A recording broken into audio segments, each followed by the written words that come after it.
السلام علیکم ورحمۃ اللہ وبرکاتہ۔ بسم اللہ الرحمن الرحیم۔ دوستو، لاہور مغل پورہ کے سہواڑی سٹاپ سے اندر جا کے ایک چھوٹا سا گراؤنڈ آتا ہے جسے عظیم گراؤنڈ کا نام دیا جاتا ہے۔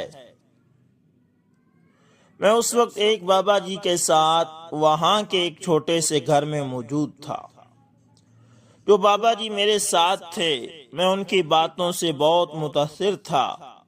وہ انتہائی نیک سیرت، نورانی چہرے والے اور خوش اخلاق انسان تھے۔ میں ان کے ساتھ اکثر تصوف اور اسم اعظم کے موضوع پر گفتگو کرتا رہتا تھا۔ آج میں نے ان سے پوچھا تھا کہ آپ نے اسم اعظم کو پانے کی کوشش نہیں کی؟ وہ میری بات سن کر مسکرائے اور پھر کسی اور موضوع کی طرف نکل گئے۔ جب ان کی بات مکمل ہو گئی تو میں نے ایک بار پھر اپنا سوال دہرایا۔ اب کی بار بھی انہوں نے میرے سوال کو ٹالنا چاہا۔ میرا سوال مکمل ہونے کے بعد کسی اور چیز کا ذکر شروع کر دیا۔ میں اب کی بار بھی ان کی بات کے ختم ہونے کا انتظار کرتا رہا۔ جب ان کی بات ختم ہو گئی تو میں نے ایک بار پھر سوال دہرا دیا۔ مجھے اندازہ تھا کہ ان کو میرا سوال شاید ناگوار گزرے گا، کیونکہ جو شخص 2-3 بار سوال کو نظر انداز کر دیتا ہے، لازمی بات ہے کہ اس کو وہ سوال پسند نہیں ہوتا، یا وہ سوال کا جواب دینا نہیں چاہتا ہوتا، یا اس کے پاس اس سوال کا جواب نہیں ہوتا۔ میرا یہ ماننا تھا کہ آخری آپشن کسی بھی صورت میں نہیں ہو سکتا۔ ان کے پاس اس سوال کا جواب ضرور ہوگا۔ خیر، میری تیسری بار پوچھنے پر انہوں نے میرا سوال مکمل ہونے کے بعد مجھ سے پوچھا کہ تمہیں کیا لگتا ہے، مجھے اسم اعظم کیوں معلوم کرنا چاہیے؟ اپنے سوال کے بدلے میں ان کا سوال سن کر میں خاموش ہو گیا۔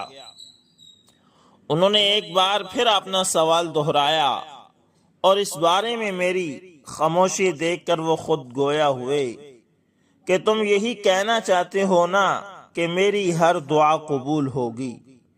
میں صرف اس لیے اسم اعظم کی کھوج کرنا مناسب نہیں سمجھتا کہ میں اپنی دعائیں قبول کروا سکوں۔ مجھے خدا نے جتنا عطا کر رکھا ہے وہ کم ہے کیا؟ تم بتاؤ، تمہاری کون سی خواہش پوری نہیں ہو رہی، کون سی دعا پوری نہیں ہو رہی؟ میں اب کی بار بھی خاموش رہا۔ انہوں نے ایک بار پھر اپنا سوال دہرایا تو میں نے کہا کہ میری ایسی کوئی خواہش نہیں ہے جو پوری نہ ہو رہی ہو۔ الحمدللہ، میں مطمئن ہوں کہ اللہ تعالیٰ کی ذات سے جو بھی مانگتا ہوں مل جاتا ہے۔ میری بات سن کر انہوں نے کہا کہ تم اس وقت بالکل بھی مطمئن نہیں ہو۔ تمہارا دماغ اس وقت بھی کسی خدشے میں ڈوبا ہوا ہے، اور میں تمہارے خدشے کو سمجھ سکتا ہوں، لیکن تمہیں ایک نصیحت کرتا ہوں کہ جب تم کوئی اچھا کام کرنے کی نیت کر لیتے ہو اور پھر اسے کرنے کی کوشش کرنے لگتے ہو، ضروری نہیں ہوتا کہ تم وہ کام مکمل کر پاؤ۔ تمہاری نیت پر اور پھر اس کام کو کرنے کی کوشش پر تمہیں اجر عطا کر دیا جاتا ہے۔ جب میں نے ان بزرگوں کی یہ بات سنی تو اپنے خدشے کا اظہار کرتے ہوئے ان کو بتا دیا کہ ایسے میں 3 ایسے خاندانوں کی کفالت کر رہا ہوں جن کا کمانے والا کوئی نہیں ہے۔ یہ سب کچھ اکیلے کر پانا میرے بس میں نہیں ہوتا۔ اس میں میں اپنے گھر والوں سے، دوستوں سے، رشتہ داروں سے، اپنی تحریر پڑھنے والوں سے اور اپنے جاننے والوں سے مدد لیتا ہوں، تب بھی جا کر بہت مشکل سے انتظام کر پاتا ہوں، اور پچھلے کچھ عرصے سے میرے لیے یہ سب کچھ پورا کر پانا ممکن نہیں رہا۔ مگر اس کے باوجود بھی جو کچھ میرے پاس ہوتا ہے میں وہ سب کچھ لگا دیتا ہوں۔ اس بار میرے پاس کچھ بھی نہیں ہے، کہیں سے کوئی مدد بھی نہیں مل رہی۔ اب آپ دعا کر دیجئے۔ جب میری بات مکمل ہو گئی تو وہ خاموش ہو گئے۔ پھر انہوں نے میری کلائی پکڑی اور کہا، چلو آج میں وہاں لے کر تم کو چلتا ہوں جہاں تمہیں پتہ چل جائے گا کہ دعا کی قبولیت کے لیے اسم اعظم کی بھی ضرورت نہیں ہوتی، اور جہاں تجھے یہ سمجھ آ جائے گی کہ جو لوگ فقط اپنی ذاتی خواہشات کی تکمیل کے لیے اسم اعظم کو پانا چاہتے ہیں، وہ لوگ ساری زندگی بھی ایڑیاں رگڑتے رہیں، ماتھا رگڑتے رہیں تو اسم اعظم کو نہیں پا پاتے۔ میں اٹھ کر ان کے ساتھ چل دیا۔ وہ مجھے لے کر باہر نکلے اور پیدل مین روڈ کو چل دیے۔ ابھی ہم تھوڑا سا ہی چلے تھے کہ راستے میں ایک گاڑی والے نے ہمیں دیکھ کر گاڑی روک دی۔ وہ گاڑی سے نیچے اترا۔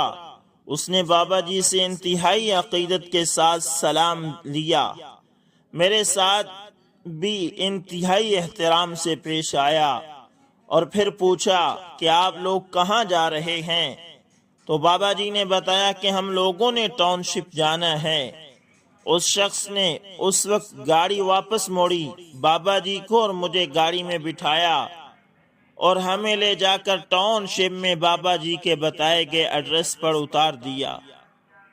اس شخص نے بابا جی سے کہا کہ اگر آپ کہیں تو میں یہاں ہی آپ کے ساتھ رک جاتا ہوں، انتظار کرتا ہوں اور آپ کو واپس لے جاؤں گا۔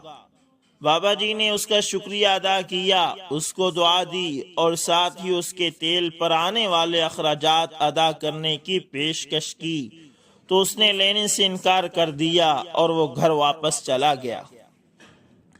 ہم لوگ وہاں ایک جگہ پہنچے جہاں تقریباً سارا پلاٹ خالی تھا، بس ایک نکر میں اینٹوں کو جوڑ کر 3 کمرے بنائے گئے تھے۔ واش روم وغیرہ پر بھی ٹین لگا کر ڈھانکا گیا تھا۔ بابا جی کو دیکھتے ہی گھر کی خواتین باہر نکل آئی۔ بابا جی نے ان کے سر پر دستے شفقت رکھا اور پھر ہم کو لے جا کر ایک کمرے میں بٹھا دیا گیا۔ ہمارے لیے چائے کا انتظام کیا گیا۔ ابھی ہم چائے پی ہی رہے تھے کہ اسی دوران گھر کا مالک یعنی وہ شخص بھی آ گیا جس سے ہمیں ملاقات کرنا تھی۔ اس شخص کے آتے ہی بابا جی نے اس سے کہا کہ ذرا میرے اس بچے کو اپنا تعارف کرواؤ۔ اس شخص نے بتایا کہ میرا نام حسام مسیح ہے، میں واسا میں کام کرتا ہوں، ایک جونیئر یعنی ادنا سا ملازم ہوں۔ میرے ذہن میں پہلی بار یہی آیا کہ یہ شخص یقیناً کوئی سویپر ہوگا۔ میں یہ سوچ ہی رہا تھا کہ اس نے میری آنکھوں میں دیکھتے ہوئے کہا کہ آپ ادنا ملازم کا مطلب ٹھیک سمجھتے ہیں۔ اس کے بعد بابا جی نے اس سے مخاطب ہوتے ہوئے کہا اور پوچھا کہ تم کہاں تھے؟ تو اس نے بتایا کہ حاجن سریا بیمار تھی، میں اس کی دوا خریدنے گیا تھا، مجھے ایک اور جھٹکا لگا۔ تو پھر بابا جی نے میرے چہرے پر حیرانی کے آثار دیکھتے ہوئے مجھے بتایا کہ سامنے بیٹھا ہوا شخص 3 ایسی مسلمان خواتین کو اپنے پاس رکھ رہا ہے اور ان کی کفالت کر رہا ہے، جن کو ان کی اولاد نے، خاص کر ان کی بہو نے تشدد کر کے گھر سے نکال دیا تھا، اور ان کے بیٹوں میں اتنی جرت نہیں تھی کہ وہ اپنی ماں کو اپنی بیویوں کے مرضی کے خلاف اپنے گھر میں رکھ سکتے۔ گو کہ شہر لاہور میں کوئی ایک مہمان بھی گھر میں آ جائے تو اس کی خدمت کرنا مشکل ہوتا ہے، لیکن یہ حسام مسیح ان 3 مسلمان خواتین کی نہ صرف خدمت کر رہا ہے بلکہ ہر روز ان کی پسند کے کھانے، پسند کے اوڑھنے بچھونے کا انتظام کرتا ہے، اور خدا کی قدرت سے یہ سب کچھ اپنی قلیل تنخواہ سے کر رہا ہے۔ ان کی بات مکمل ہوئی تو میں ابھی تک حیرانگی سے اس شخص کی طرف دیکھ رہا تھا، مگر وہ شخص میری بجائے بابا جی کی طرف متوجہ تھا۔ بابا جی نے اس کو مخاطب کیا اور کہا کہ یہ میرا بچہ ہے، یہ آپ سے ایک دعا کروانے آیا ہے۔ اور پھر بابا جی نے کہا کہ بتاؤ جو مسئلہ وہاں مجھے بتا رہے تھے۔ میں تھوڑی دیر خاموش رہا اور مجھے سمجھ نہ آیا کہ کون سا مسئلہ اور کیسا مسئلہ تھا۔ پھر بابا جی نے بتایا کہ وہی لوگوں کی کفالت کا مسئلہ۔ میں نے پھر وہی ساری بات، وہی سارا مسئلہ حسام مسیح کے گوش گزار کر دیا۔ میری بات مکمل ہوئی تو وہ شخص جواب دیے بغیر اٹھا، دوسرے کمرے میں گیا، وہاں سے آیا تو اس کے پاس 9,000 روپے تھے۔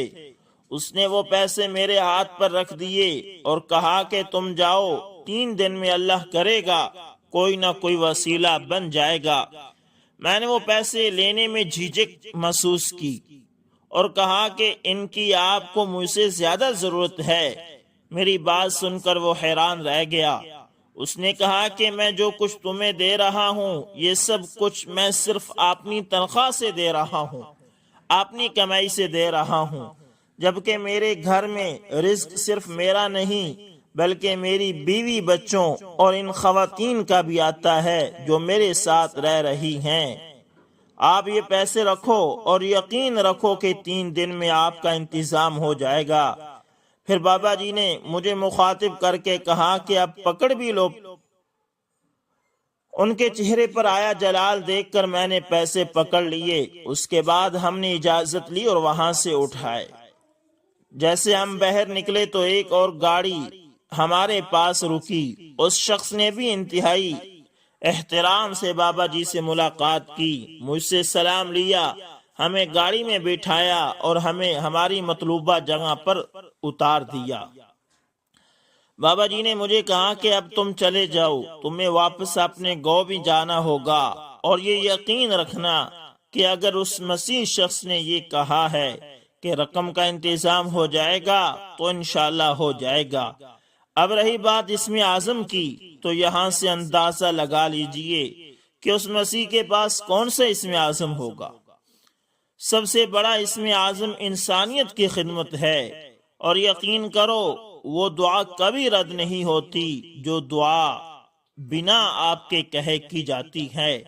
جیسے آپ کسی کی خدمت کرتے ہو اور وہ خوش ہو کر آپ کو دعا دیتا ہے، جیسے آپ کسی کی مدد کرتے ہو اور وہ خوش ہو کر آپ کو دعا دیتا ہے، جیسے آپ کسی کا سہارا بنتے ہو اور وہ خوش ہو کر آپ کو دعا دیتا ہے۔ اس مسیح کے پاس اور کوئی نیکی نہیں ہے، نہ یہ مسلمان ہے، نہ اسم اعظم معلوم ہے، نہ نمازی ہے، نہ پرہیزی ہے۔ بس اس کا سب سے بڑا کام، سب سے بڑی نیکی یہ ہے کہ یہ 3 مسلمان خواتین کی خدمت کر رہا ہے جن کو ان کے ورثاء اپنانے کو تیار نہیں۔ وہ تینوں خواتین اس شخص کے لیے دعائیں کرتی ہیں، اس لیے یہ جس چیز کی خواہش کرتا ہے، جس چیز کی دعا کرتا ہے وہ پوری ہو جاتی ہے۔ مجھے نہیں لگتا کہ اس کی اپنی تنخواہ 15-20 ہزار سے زیادہ ہوگی، لیکن تم دیکھ لو کہ اس میں سے 9,000 روپے اس نے تمہیں دے دیے ہیں، باقی پیسوں سے وہ گھر کا راشن بھی لایا ہوگا، اس نے ان خواتین کی دوا بھی خریدنی ہوگی، اپنے بچوں کی تعلیم کے اخراجات بھی ادا کرنے ہوں گے اور بچوں کا علاج معالجہ بھی کرنا ہوگا، لیکن دیکھ لو اس کو اللہ تعالیٰ اس 20,000 میں کتنی برکت عطا کر رہا ہے۔ بابا جی نے مجھے مغل پورہ سٹاپ پر اتارا اور ایک رکشے میں بٹھاتے ہوئے کہا کہ تم سیدھے اپنے گاؤں نکل جاؤ، تم لیٹ ہو جاؤ گے، ہماری ملاقات ہو گئی ہے اور یقیناً تمہیں اسم اعظم کا مطلب بھی سمجھ آ گیا ہوگا۔ میں نے بابا جی کے حکم کی تعمیل کرتے ہوئے ایک رکشے میں بیٹھ کر اسے لاری اڈا چلنے کا کہا، وہاں سے گاڑی میں بیٹھ کر اپنے گھر آ گیا، اور یقین کریں اللہ تعالیٰ کا لاکھ لاکھ شکر ہے کہ شام سے پہلے ہی میرے چند قاری کے کرام، جن میں سے سر فہرست محترم نصاحت پاشا صاحبہ، ان کے شور نبل ناز صاحبہ، فوزیہ صاحبہ، خان جونی صاحبہ، محترمہ آصفہ عدنان صاحبہ نے رابطہ کیا اور مالی مدد کی۔ الحمدللہ 3 دن میں مطلوبہ رقم بن گئی اور ان خاندانوں کا راشن کا انتظام ہو گیا۔ اللہ تعالیٰ اس نیک عمل میں حصہ لینے والے تمام تر قارئین کرام کو اجر عظیم عطا فرمائے، آمین ثم آمین۔ میں نے بزرگوں کی محفل میں بیٹھ کر جتنا کچھ سیکھا ہے اور جتنے نیک اعمال کو جانا ہے، ان میں سے سب سے بڑا اور سب سے افضل کام انسانیت کی خدمت ہے۔ یقین کریں ذکر و اذکار، نماز، روزے اور دین اسلام پر عمل پیرا ہو کر تمام مسلمان کامیاب ہو رہے ہیں، اور انسانیت کی خدمت کر کے وہ لوگ بھی اللہ تعالیٰ کے قرب حاصل کر رہے ہیں جن کا اسلام سے کوئی لینا دینا نہیں۔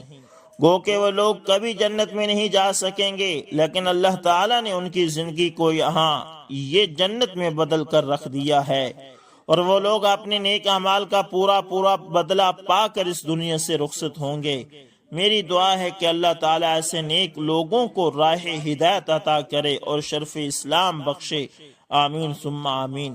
میں نے جب اپنے طور پر اسم اعظم کے متعلق تحقیق کی تو میری نظروں سے یہ حدیث بھی گزری۔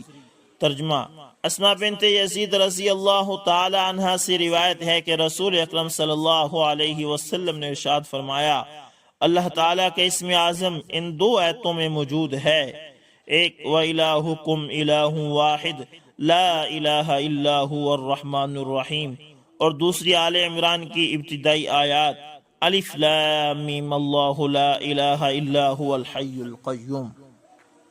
دوستو امید کرتا ہوں ویڈیو اچھی لگی ہوگی، پسند آئے تو لائک شیئر کمنٹ لازمی کریں۔ ملتے ہیں دوستو کسی نیکسٹ اچھی سی ویڈیو کے اندر، تب تک کے لیے اللہ حافظ، جزاکم اللہ خیر۔